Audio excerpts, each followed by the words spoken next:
What up, Christmas light people? How are you all doing tonight? Tonight, I got my friend Joey on here, and we are going to talk about how to get commercial jobs. And I'm actually going to turn that off, I guess, maybe here shortly. Not King of Pressure Wash. I'm hopefully, I'm on audio here. Yep, I'm going here. So, let's talk about what commercial is, how to get commercial jobs. And so that's what my goal is, to help people grow their commercial side. But before we get there, Joey, tell me just a little bit about who are you, where you're from, how you get started in all this fun stuff. Yeah, I'll Yeah, try I'll to try make to make it it short and short and sweet with sweet this with this long long journey that journey I've that been I've on. been But on. I'm But I'm I'm 36 36 now, now, and and I I started out started in the out in the fire fire service. service. I was I in was in Colorado Colorado Springs. Springs. Then I Then I moved to moved to Louisiana. I Louisiana. was I was there there for for 8 years, I 8 years, I believe, believe, 6 to 8 6 to 8 years. I years. can't I can't remember. It's remember. It's been a been a while while now. now. And then And I've then been I've in been in Texas for the Texas for the past past 10. 10. Worked in the Worked in the oil oil field for a field for little a bit little as bit as well. well. Firefighter Firefighter paramedic paramedic though, though. that was That my was main my main commitment. commitment. And And when I when I went and I went was and in I was in firefighting, as a firefighting, lot as of a the lot of the firefighters, when I firefighters, when moved I to moved to Texas, they were Texas, they doing were doing Christmas Christmas lights. lights. So I So looked I looked into it into and it kind and of kind started of my own started my own company and company doing and my doing own my own thing. thing. And And really, it really, just it took just off took from off from there. And there. so we And so we started started distributing distributing lights. Just lights. Just really really anything I anything I do, do, if if anybody anybody that really that knows really me, knows me, is is like like I have I a have a very very addictive addictive personality. So personality. I So I dive dive and I and I dissect dissect things like things to the like to the fullest. I get fullest. I get obsessed obsessed about about things. things. And a And lot a of lot people of call people that call that passion. passion. You know what I You know what I mean? mean? But But so so I I dove dove into it into and I it and I discovered a discovered a lot of lot of different different things things along the along the way. way. And And I I still love still it love it today. today. My My spouse spouse Chelsea, she Chelsea, works she in the works in the business business too, and too, she and was in she was high in high fashion fashion retail. She retail. She came came over. I was over. I like, was like, it it doesn't doesn't make make sense for you sense to for you to work work anymore anymore like like this. this. You can You really can really help help out and out do a and lot do a of lot of things things and kind of kind of earn earn differently. And differently. And even even today, today, she she said said she was she in was the in the warehouse. It's warehouse. It's hot. hot. It's It's Texas, right? Texas, right? We went We in went in today at today at 7 7 o'clock to o'clock to receive receive 28 28 pallets, pallets, and we and went we at went at 7 on 7 on purpose, purpose, and we and leave we by leave by 2. 2. You know what I You know what mean? I mean? And so And so we're kind we're of on kind a of on a time time crunch, and crunch, and she's like, she's I like, don't I don't not like not my like my job at job all. at all. Like Like I I do love do my love my job. job. So So I think I over think here over we here do we love do our love our jobs, and jobs, and we're in we're in Roanoke, Roanoke, Texas. That's Texas. our That's our headquarters, headquarters, but we but we service service all over all the over the DFW. DFW. We We are. are. It It keeps keeps changing a little changing a bit, little but we're bit, but about we're about 85% 85% commercial, commercial, 15% 15% residential. residential. That's what our accounts are right now. And I think I think it's it's 170. 176 accounts is all we have. And out of the money, because I just analyzed it the other day too, pushing out our contracts and everything is, I mean, I think the top 50 accounts is like 80% of the money, right? So it's we do have the residentials that are like $1,000 and stuff like that. It's a lot of profit versus man hours, but it's really about how much you can manage and do in the commercial space. That's where it tests you for sure. So I love it. I say it's where we can be creative. I think we could be a lot more creative in the commercial space, and that's really what we love to do. We love color. I know some people try to stay away from greenery and stuff like that, but in the commercial space, if you got that as a tool in your toolbox, you're a weapon for sure. Yeah. Awesome. So I know I've got some echoing going on, and that's because I'm on my computer, and so I'm having to mute myself when Jerry's talking. So hopefully that will fix that. But before we get going too crazy on here, let's talk about the fire department a little bit. What did you Yeah. do on the fire department, and how did you do whatever you did on the fire department? Oh yeah, like I said, I have a very very passionate personality. So right off the bat, I knew I wanted to, I really wanted to be an officer, maybe a battalion chief or something like that. And so that was my goal. I wanted to be in leadership, and so I got my fire science degree at Pikes Peak Community College there in Colorado Springs. I got my associates there. I moved to Louisiana, and I ended up getting my paramedic in Arkansas. Actually, I had to drive like an hour and a half to go to school and an hour and a half back, and then all your CEUs, it's over like 240 hours and stuff like that. But I got my medic. I loved Louisiana medicine because they do have different healthcare there than like almost anywhere in the world. And then I was a Monroe fireman. That's in Northeast Louisiana, class 1 fire department. And I mean, there was nights I ran 3 gunshots in one night in the same district. Like somebody's going around making hits on people's, there's stabbings. When you're a firefighter paramedic, you want those things. You never want people to experience those things, but if it does happen, you're there to help them, right? And you get to test the knowledge you have. And so from there is I moved to Texas, but bridging over, I got out of the fire service for a year, and I worked offshore in deep water drilling, and that was a whole experience. Those guys out there, man, they work hard. They're one of the hardest working American people in the world, and it's not even on American soil, right? It's in the Gulf of Mexico. But I did that. It taught me a lot of things too. I acted up as a medic there because in Louisiana, I did some flight medic stuff, some critical care medic stuff. Not too long at all, because I started getting into other things, right? So we moved over to Texas. I did healthcare here and firefighting. And then I worked for Frisco Fire. That's where the Dallas Cowboys train, and Jerry Jones and all that stuff. So it's a good department. It really is. I was there for 4 years, and learned even stuff there. I dissected my training. Like we carried whole blood and stuff like that. I didn't really do any of that there, but I really did truck and rescue companies. And I was on the medic too, but I was on truck and rescue companies, and that's a really hard job the way it was set up, because I was at a truck company that at the time, I don't think it's there like this anymore, but at the time it was a 3-man truck, which is a driver, a captain, and the backseat firefighter. Well, a truck, like the backseat truck guy, if it's one guy, it's very difficult to do all that stuff. You're on RIT, you got to climb high rises and stuff like that with all this gear, and you have no one to help you, right? Like your captain's trying to talk on the radio, you're carrying stuff up, and so you have to be just a workhorse of a mule, right? And you have to be in really good shape. So I love truck company stuff, even more so probably than rescue.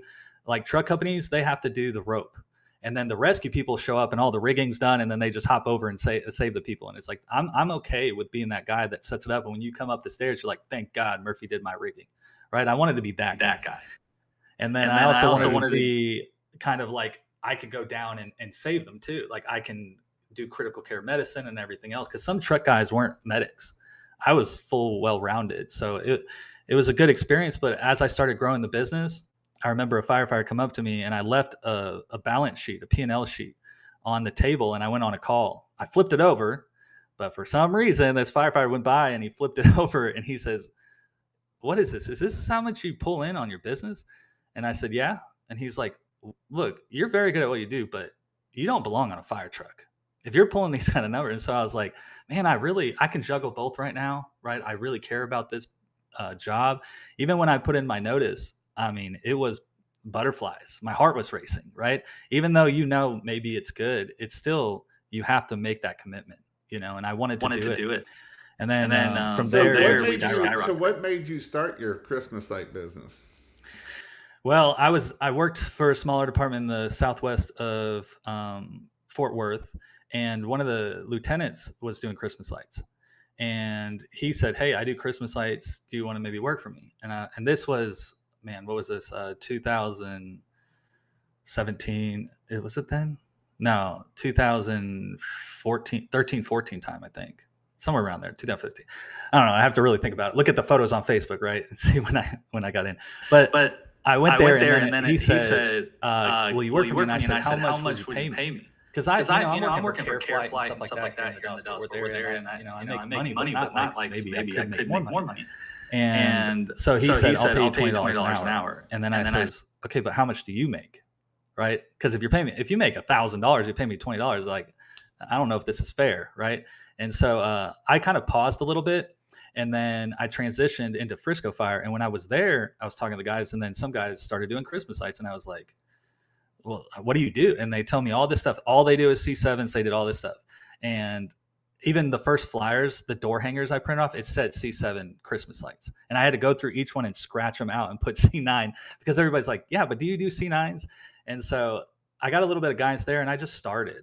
And that's what I did. I committed $3,000 in my savings and bought product, kind of pre-ordered and started prepping. I kind of knew you had to be prepared for this. Leased right away, by the way. I did not know one person in the industry, do no research. I was in my garage. Like I do remember trying to make a vampire plug connection. I was like, how does this work? And I was just in my garage, and somebody gave me some supplies. So it was pretty interesting to see that other people were doing it. And I'm like, well, this fits the firefighters, because you have days off. You could take time off too. You could probably work a week or two straight if you kind of wanted to. And so I just started doing it. I sold out of that $3,000 in 1 week. I ended up hiring my first employee. Like after that 1 week, like I knew I couldn't do it all. Like I need help really bad. And I hired I went home, and I was so tired, and I went to my babysitter, and I said, do you know anybody that can help me right now? And she's like, well, yeah, my brother, and he owns a landscape business, and I was like, how old is he? And he's like 17, 18, just young guy, just like everybody else starting out. He wanted to do stuff. And so we did a lot of homes that first year, and it just kind of took off. And then every year I started committing a little bit more and more. I would say some people grew way fast. Like what some people have available to them right now, like all your videos and stuff back then, nobody accesses stuff. Like I'm doing leasing, and I'm leasing them. Even at the fire department, they're kind of saying like, why are you doing it like this? Nobody wants it. And I was like, no, this is the way I think it needs to get done. I own the assets. What are you talking about? This seems right to me. And so it just was different, and it just blew up. I mean, and then I was like, I didn't think I was going to quit the fire service. So it intentionally was a side hustle thing. It was a side hustle. Uh-oh, I think I may be out. Can't see.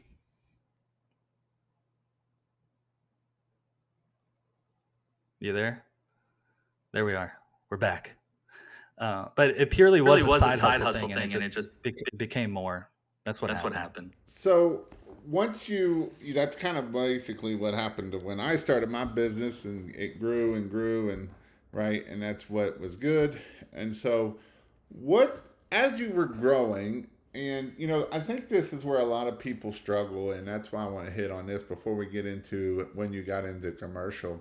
What was some of your struggles? What were some of the things that you didn't know about that you kind of struggled? Because I think a lot of times people think that you just grow and you never have no struggles, and was there a mindset that you had to overcome? Was there what was there that you had to overcome to be able to grow this business? So I think each year I view money differently, to be honest with you. I love how I view things now. How I viewed them back then, I think I was the thing is you have a lot of passion, right? So you have this, like, I call it a hot blue flame, like a jet flame, right? And it's inside of you. Even people who haven't done much, it's inside of you. And if other people can see that, and you connect and market and network the right way, like, you can skyrocket. I wasn't always that way. I was more very quiet, more mad scientist, like in the corners, almost prideful of that. You know what I mean? But really it's networking with your peers and learning from other people's mistakes. And if you have that hot blue flame, I see it in people. I got a couple guys right now, and people are like, why'd you interview that guy or do this? And I'm like, if that guy commits himself, he's going to be something big. Right. And I say, but just like you say, you have to take action. You have to get it started. You know what I mean? But from the money side of things, is you're getting in, and if you're a good salesman, that's great. If you know how to install this stuff, that's great, right? You can book jobs, you can get money. There is percentage markups it's big gaps. There's good money in it, right? The problem with is that you kind of lean on that you can mess up a little bit, right? There can be forms of lost revenue, like and I try to look at other businesses and what they do, other podcasts and stuff like that, and really take it in and compare it to Christmas. But like the restaurant industry, what are they like? It said they're at 7% net profit margins. 7%. Sometimes I feel like business is hard, and we may have like a 400% markup. Imagine running at 7%. You have to be constantly chugging along. And so with us, is we have big margins, and what happens is you end up getting big, but it breaks somewhere. It will break somewhere, and it's within you. That's why you may hire better people, right? Like if you're not good at accounting, do accounting. But the problem is that people have this mentality that they can manage it themselves. And the second you can delegate these things and free up your time, you need to do it. Like if you don't have a CPA and you're doing even over 100,000, you're now an S corp. There's other benefits there. Okay. You talk to your CPA. You need a CPA. You need guidance. And a lot of people hold out. They may do $500,000, not have a CPA or accounting. And when you have only 40 accounts or something, and maybe they're big commercials, it's easier to manage the accounting. But I hear some guys say they have 600-700 accounts. The client communication that needs to happen, the maintenance calls that come in, it's whoa. You have to answer these people quickly. And so you start building up a company, and it's like, how do I want to build it? Right. And how can I scale it? And sometimes you have to scale up and then thin it out, and scale up and thin it out. And people don't really understand that. Major corporations do this. Major corporations. So you'll see these layoffs, but you're like, they may be in a thinning the herd state because they fattened up, right? Like they scaled up, and then they refined their process, and then they said, oh, look, here's all this fluff we can cut out. And so then they say, oh, well, Charles Schwab laid off 2,000 people. The stock market's going to crash. And it's like, why did it go up? And it went up because they net profit higher. They thin the herd. They're doing business how business is supposed to be done. So I would say for anybody doing this is kind of try to understand what business is, because you get in the commercial space, they're going to ask you for things, and you can research and look it up, because that's most of what we all do, right? Like, I can do a tower tree. Let me book the job and then I'll figure it out, right? I have the resources. I got Jason here. Let me just ask a couple questions on his lab and figure it out. But I would say for the business side of things, a big one is like terms and conditions. I think people's terms and conditions, by the way, I acquisitioned a couple companies and I looked at their books, and then we scaled them and moved them around and stuff. And we moved in a different direction now, but every time I analyzed it, everybody was underbid. They had shorter margins. They couldn't scale. There was a problem of why they were doing it. And it was a fit, you know what I mean? But you really have to understand truly what business is and look around at, well, why would I get a loan? Why would I do this? What's a good interest rate? How can I use the SBA? These things is until you kind of go along the way, nobody's shouting it from the rooftops of what it is, but there is people in other podcasts and stuff. I don't see it in the Christmas industry. That's why I'm saying people, I don't hear it as much, but you get on and there's some podcast. I watched a podcast the other day, by the way. I sent it to someone and I only sent it to one person. I said, watch this. This is really good. I ended up watching it again yesterday. I've never watched a podcast twice because I feel like I can absorb information. I wanted to re-watch it because it was so good. And that information is out there. And it's not in the pressure washing business either. I promise you that. Or the But so once you got growing and you got scaling and you got moving, what got you into the commercial game? And how did that separate you from all the other people? Yeah. So, I mean, I think there's all different sorts of agreements. So there's residential and commercial side, and people try to separate them. I think it's more of a spectrum. So it's like if there's low end residential and then there's low end commercial, then there's high end residential and then high end commercial. So when people say if you said I have 100 residential accounts, okay, 100 high end residential accounts, how much percentage you need? I think in the industry we need to categorize things a little better, especially when you say Christmas light installer, but then there may be a Christmas light designer, and you need a design. You don't need C9 roof line and that's it. Some people are really looking for, I want specialty bows and I want this. And so you can separate yourself in the market by offering those things, but to do those things, again, logistically, it can be difficult. We have assets that are not in use right now. We have tower trees not in use right now. Do you know how much I don't like that tower trees aren't not in use right now? Those are assets need to get pushed out. If there's one thing in my warehouse that I have to do for a whole year without it making money, and I know it will exist, but what percentage of our assets are that way, and how can we plug them in? So I think everybody needs to start categorizing it that way. And so getting into the commercial space is you can have we have HOAs where we did the bushes and C9s on the top, and they just have, $5,000. We knock it out or whatever. It seems so simple, but to be honest, the profit versus man hour is insanely more than the residential accounts. So that's why I use the term profit versus man hour. I know there's books out, Profit First, and all these things that motivate you in a certain way. But when you look at the accounts, you have to really look at your net profit. And that's what I mean by that accounting is it overkill to keep track of every supply on every job? No. Why? Because it shows you your net profit. Let's go down that road a little bit. Let's break that down a little bit, because I think a lot of people don't understand that of how do I come up with that? Because I know we talk different big words and we throw big words out there. So let's break this down to someone that don't understand this. And so let's break it down to, what do you mean by profit versus man hour? So, and I talk in terms of gross profit versus man hour, and I so say what do you that, mean by gross profit? I want to break this down so people understand. What do you mean by gross profit? Is it gross like it's just gross and I don't want to eat it, or what do you mean? Okay, so there's gross and net, and there's different variations of it, but basically when somebody says I own $1 million company or something like that, their P&L sheet was this profit and loss. You have to do that. You can do it in QuickBooks, and it shows your true numbers. Banks will request this and everything. So the gross profit would be $1 million. The net profit would be labor, materials, overhead expenses. Then there's EBITDA, and don't get me lying on exactly what it is.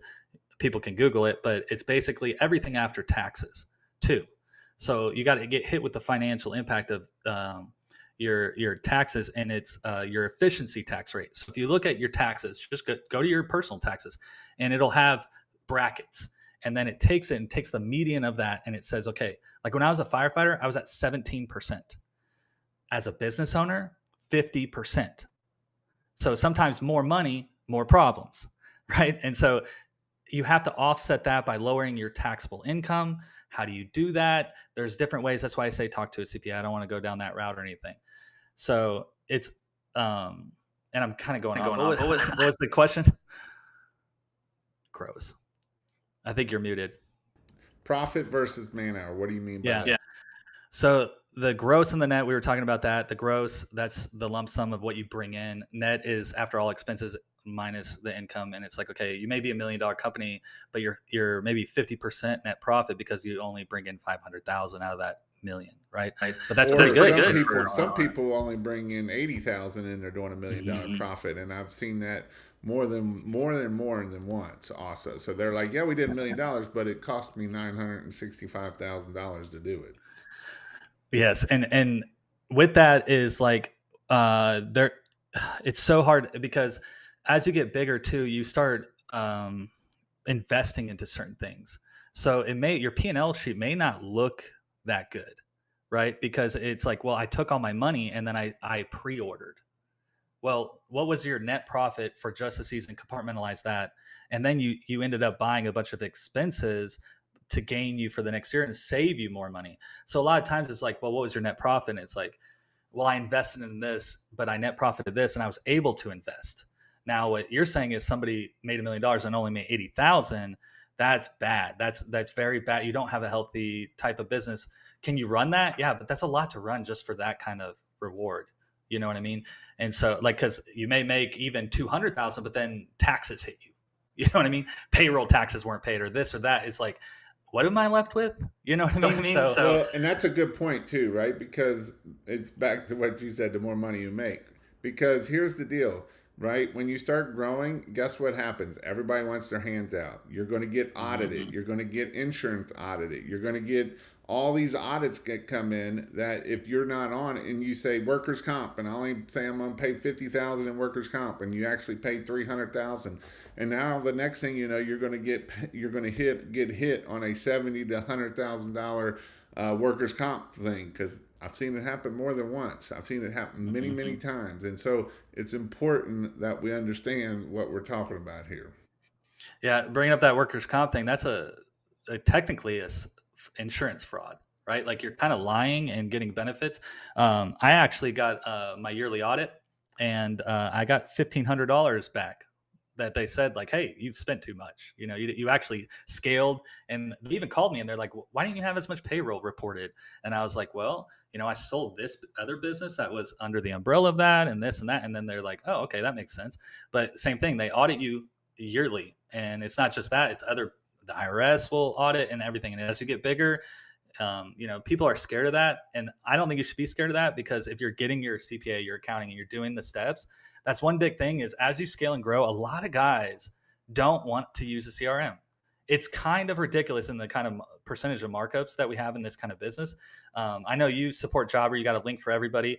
Jason's link, and correct me if I'm wrong, but it's 3 free months for you and 3 free months for them. You get 3 free months to run this. That's even the Christmas season you can do for free and kill it. That's an insane deal. It's a free thing to do. And you're like, well, I don't know how to use it. Take action, start using it. And what happens is all that historical data, you can go back, right? You can it's called reconciliation.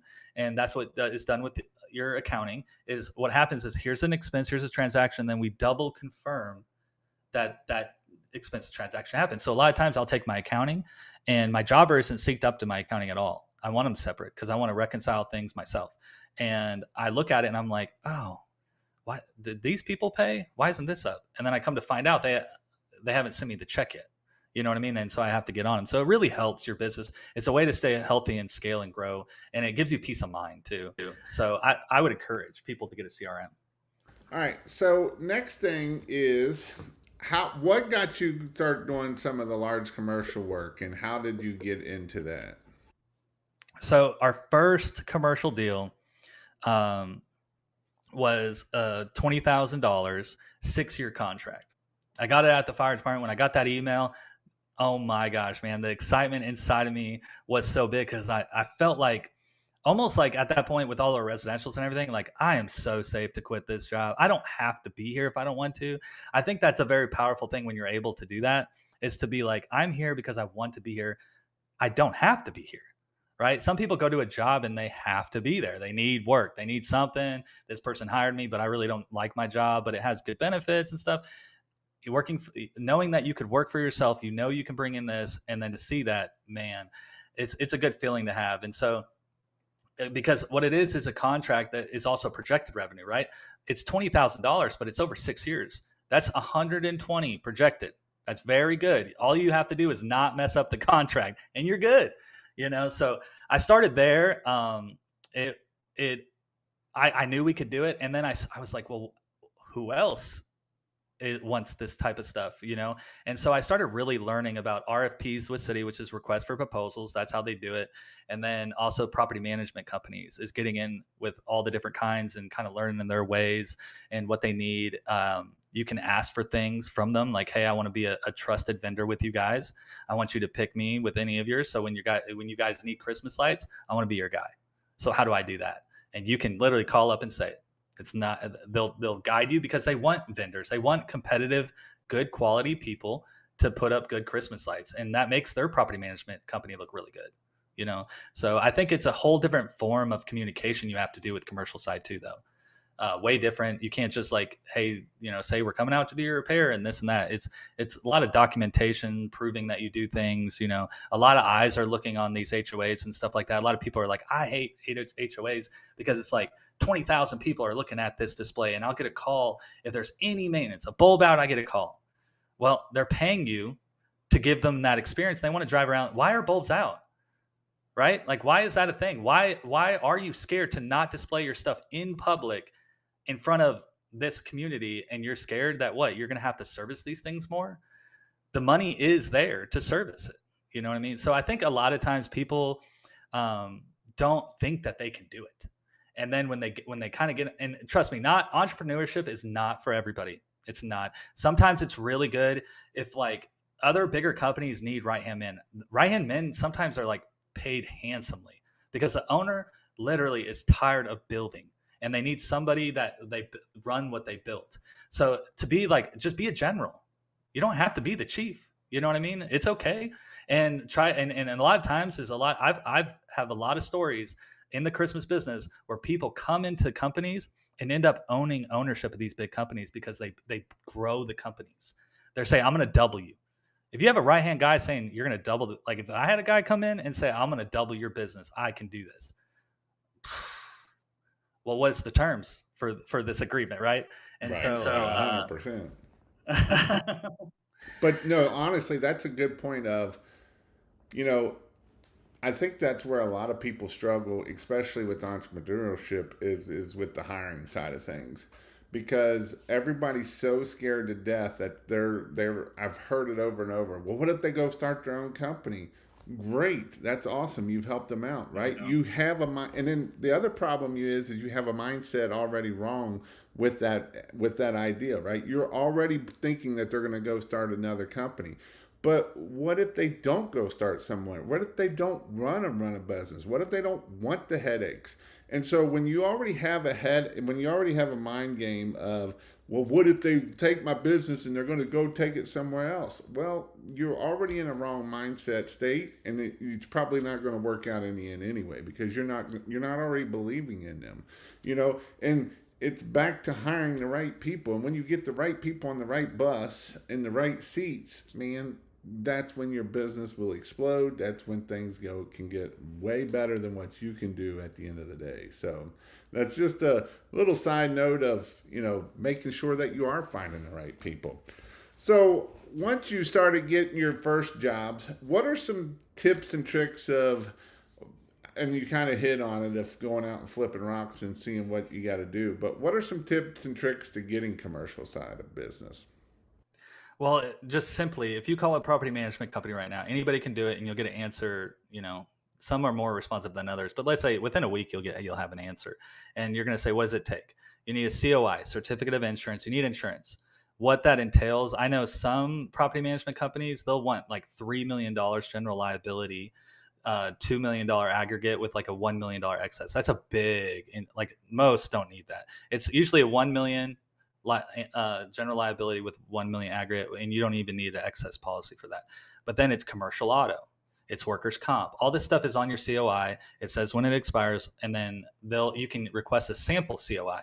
So when you call these companies, you say, "Hey, to be a trusted vendor, what do I need?" They're going to tell you need your W-9, which basically is like your ID. It's either your social security number or get with your CPA, and they can do it EIN, which is employee identification number. And that way you don't have to share your social security with everything. In Jobber, you can even put that, and in your quotes at the bottom, it has your EIN number. Like mine is memorized. I know it off the top of my tongue because I write it so much. You know what I mean? That's like, and then you have to get credentialed, usually through their system. They usually do a third-party credentialing system, and that can actually take a while. I know one that we use constantly that other people use and everything. It took over 45 days to get approved. So like this time, like you need to do this right now if you want to get a commercial, because it'll get approved and then you may not get, and you have to start networking and all this stuff. It's just to take action to start getting it set up if you want to get into that space. But that's what's going to happen. They're going to ask you for those things. So if you don't have those things, get them. And it's like, well, we don't carry insurance or this and that. Again, you're just capping yourself. You will hit a brick wall. And to touch base on that right-hand man, or like you may hire somebody to go somewhere else. This is how I see it. I see it that when I can't, Murphy Christmas signing is our installation side. I cannot do it by myself. It's impossible to do it by myself. People are like, he may run off next year and do his own thing. He lasted a whole season with you. That's good, right? He could quit day one and be like, I can do this, right? But when you're hiring people, and you will hire the first person, and it probably will not be good. Okay, do not get emotional or about this. Is you have work for somebody, you want to create a great environment, great culture for them, and they're there, and you hope that they last forever. You try to treat them right if they treat you right. But if they don't treat you right, it's not a good relationship as an employer and employee. And so how I look at it is that when I scale up and I need help, is that like being a right hand man or something like that is like, I need that. So why wouldn't I be that for somebody in a company? Because I would need a right hand man. I would need a third person for it. You're just fulfilling a role. And a lot of people want ownership and stake of something. But like, what if you were making $75,000 as a firefighter, but you were a right hand man for some Christmas light company and made $150,000 a year? If you're just looking at the financial part of it, right? Because I love fire, I love what I do, right? But it's like, well, I need more money. I've been doing this for a while, or I'm able to retire, and I put 20 years into TMRS, which is the Texas system, and it's like, do I need to stay another 10, or should I go work somewhere else? And I got this little retirement, right? And so I always look at it is that these people are needed in any kind of organization that's like this. And if you plug yourself in, there's a lot of stuff to learn. I actually have 3 guys that this year so far that said, and they don't live in my area. They said, can we come up and run a couple days with you? And I'm like, what are you talking about? Like work for me? And they're like, no, basically like internship. You put up a tower tree, I want to be there. I'll help you build it. They're just so excited to learn, and they want hands-on learning. And I'm like, you can come to one of our trainings and stuff. They're like, no, I want to see it in real life. I want to really build it with you. I want to see you run in season. And so I thought that was really, really cool that these guys, they're all pretty young, but imagine if I started out and went up there and I had somebody and they were able to say, yeah, come up here and do it with me. I did ask a few people in the 3rd year, and all of them said no. And now these guys are asking me, and I'm like, you create that environment because you don't know where things will lead. And if you're worried about them taking, there's a contract. Okay. It's signed. I have this thing locked up. You're going to come in after me and try to get it from me. I already also have great relationships with the people. There's so much out there too. If we lose about 10% of all of our accounts every year, I think that maybe seem like it's high, but it's not high because we get new ones in. So the profit versus man hour is like, okay, I remember actually losing 10%, and I'm like, dang, that was a little chunk. But then all of a sudden we got new contracts and they were higher profit versus man hour. And I was like, actually, that did me a favor, because now my resources I'm able to play it. Well, I think that's the big thing, right? That I want to hit on that a little bit of, you know, when you get these jobs, you're not getting these jobs because you went in and sent one email and you got the phone call, right? You're building relationships with these people. You know these people. You talk to them on a regular basis. You know, a lot of times people think that, oh, I'm just gonna go get me a commercial. I'm just gonna call somebody one time and I'm just gonna get in there and I don't ever have to follow up on anything. I'm just gonna send one email out. I'm gonna send all these mass emails out. This dude on the internet said that he's gonna give me 20,000 emails. I'm gonna send out emails, and it don't work that way. I mean, yeah, you might get one or two, but in the end, it's about building the relationships. You know these people. You know all about these people. You know about their company. You know what their wants. You know what they don't want. Right? We sit down with these people. We make sure that we understand the customer, because it's not so easy just to go out here and get all these commercial work, because you're building relationships, you're knocking on doors, you're finding out who is the first time you go in and you get the gatekeeper, and then you find out who is not the gatekeeper. How do I get past the gatekeeper? Or you bring the gatekeeper flyers, because you can get through the gatekeeper, you get to the person that you need. And so it's important that you understand that, yes, commercial, you can get it, but I also want to talk about how it isn't just to do one thing to go out there and get it, right? It's not running Facebook ads. It's not, yeah, you might get some of it, but it's kind of like me talking pressure washing, right? It's you posting these jobs. They seeing that you can do these jobs, because a company don't want to hire someone that might be able to do these jobs. And so it is kind of dipping your toes in and getting it as you go. So, when you dip your toes and you go, then that's what you can do to be able to get these bigger jobs. And I also want to put on here too, if you all have any questions about commercials, put it in the comments and I'll bring up your questions. I know we didn't get a lot of comments going here, but if you got any questions about commercial, because I understand commercial, it is a different beast at the end of the day. It's not the typical $2,000, $10,000 jobs. When you start getting into these $20,000, $50,000, $100,000 jobs, and they're multiple hundred, right? It's a different beast. It's manpower. It's how do I get this stuff? It's what inventory do I have? What all do we have along those lines? What's your thoughts on that, Joey? I love categorizing things. I think one big thing this year is I'm defining things. I kind of call things for what they are. I call a spade for what a spade. But you got to understand that it is a spade first before you can call it that, right? And so when I start looking at companies, we talk about gross profit net and all this stuff, but it's also if they're healthy, is where are they at? Okay, so and what I mean by that is like, if looking at a different, let's take landscape lighting for example, because I do like kind of the professionalism that happens in landscape lighting and things. A big fan of Greg Matthews, and he just put a post, and I'm like, oh my gosh, what is your processes, right? And I met him a couple years ago, and he in person, he was quoting and doing some stuff. He showed me, and I was like, you take it to another level. And what I mean by that is like, he also has a portfolio of great jobs. He has awards and these things. What these things are is validating where you're at as a company. If you're a company and you do not have a CRM and you're getting in the commercial space, you're like, I don't have a CRM and I'm in the commercial space. So you're not there as a company who has a CRM. What about a portfolio, a brochure? When you go there to the property manager, it's like, hey, here's my card, here's my contact information, here's my look, I got my swag on. Hey, here's a wristband they could put on their wrist. I like wristband that says Murphy Christmas lighting. You think about everything along the way, and you dissected everything along the way. But if you're not a company that doesn't have those things, just end up getting those things. And so these are like validation waypoints, and people not like subconsciously can feel this. So what happens if you're at a landscape lighting job and you come up and you do your thing, and then you say, hey, here's a couple jobs I got, and you text them a quote. Then you have somebody, let's take it to the extreme. I like doing like the extremist thing, right? So let's go to the extreme. And then you got Greg Matthews shows up. Okay. And all of a sudden he has like somebody with a horticulture degree that understands how the light hits all different types of trees and the spacing. And here's my portfolio, and here's all our jobs. Oh, you were actually referred by, he has a massive referral program. That's where he gets a lot of his stuff, because he's doing like high-end clients, celebrities and stuff like that. One celebrity knows another and another. His recent post was, this is the third property we did for this client. And this property looks like someone's dream house. You know what I mean? And that's their third property. What? And so you're dealing with a very high-end client, and even understanding what a very high-end client wants to see. They don't want you to waste their time, because their time is the most precious thing to them. You know what I mean?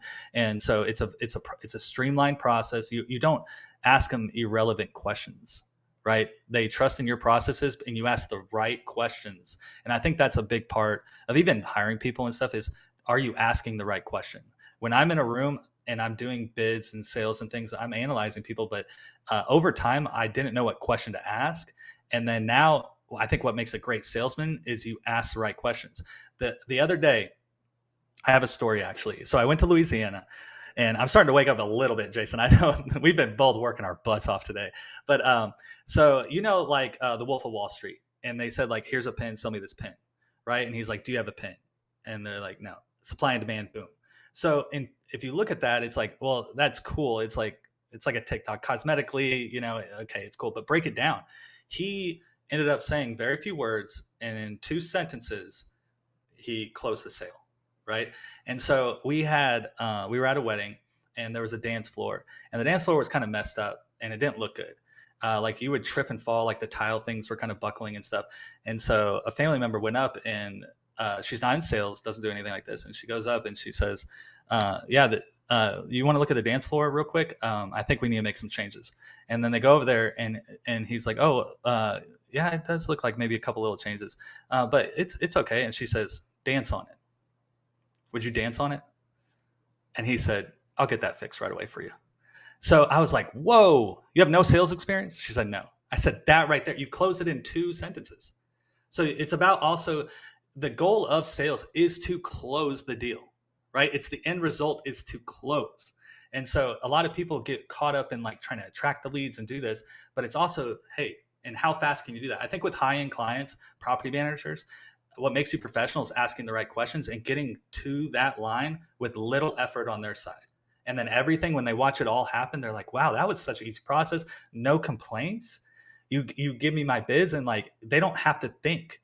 Property managers work for a property management company, right? And these property managers are people, and they have to deal with a lot of things on this property. You're just one piece of it. If you come in and say, I could solve all this for you, no problem. We'll take everything. We'll take care of all of it.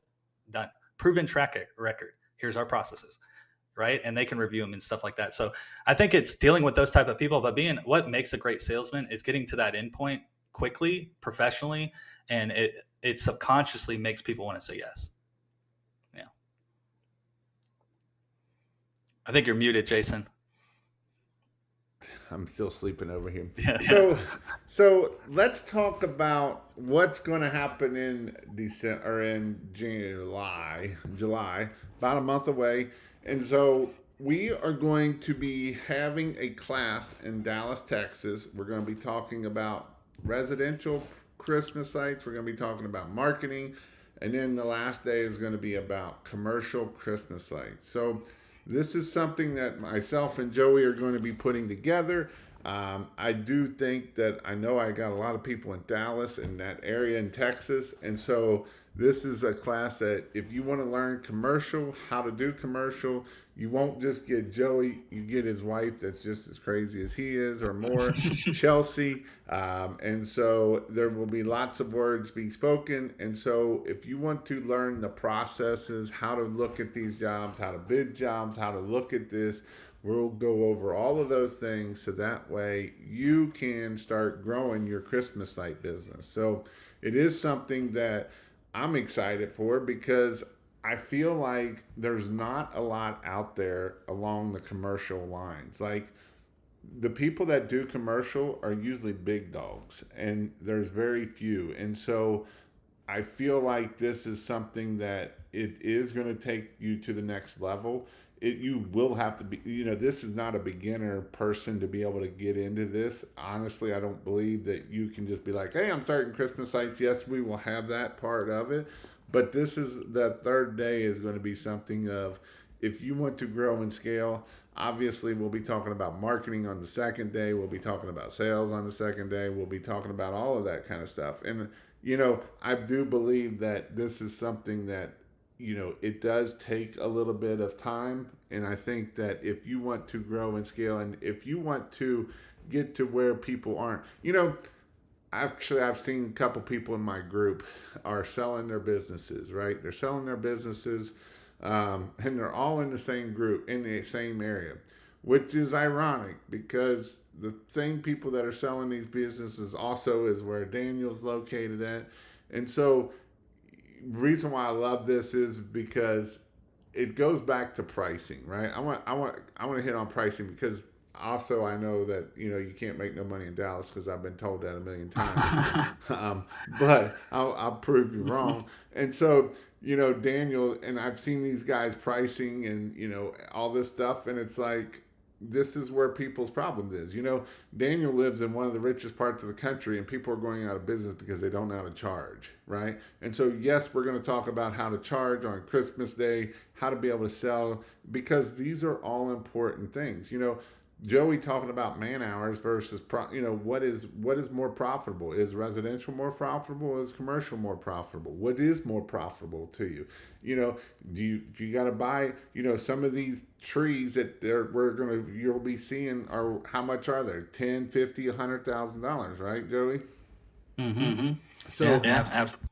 It's important that we understand that yes, it is, and it's an investment for ourselves, and it's different, right? And so I just want to be, if you want to learn more, christmaslights.io / IPT. I don't. It'd be the easiest in-person training. I'll have to come up with something easier to say, but that's where it is. Be under July. It's going to be in July. It's going to be a great class. There will be a ton of information there that you will be able to take action.